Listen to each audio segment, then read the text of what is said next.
Panglima TNI Jenderal Agus Subianto melepas 8.312 peserta yang ikut memeriahkan acara Panglima TNI RAN di lapangan Silang Barat Daya Monas, Jakarta. Acara tersebut merupakan rangkaian dari Pesta Rakyat HUT ke-80 TNI.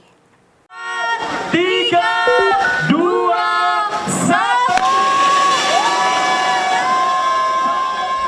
Ribuan peserta tumpah ruah di kawasan Monas meramaikan Panglima TNI RAN 2025 yang digelar Minggu 21 September.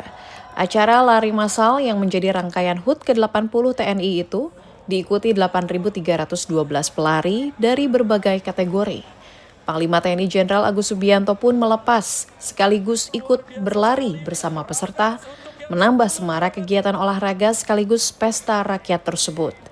Tercatat 4.212 peserta umum dan master, serta 656 pelajar mengikuti kategori 5 km, sementara 682 peserta dari TNI Polri dan 2.762 masyarakat umum dan master mengikuti kategori 10 km.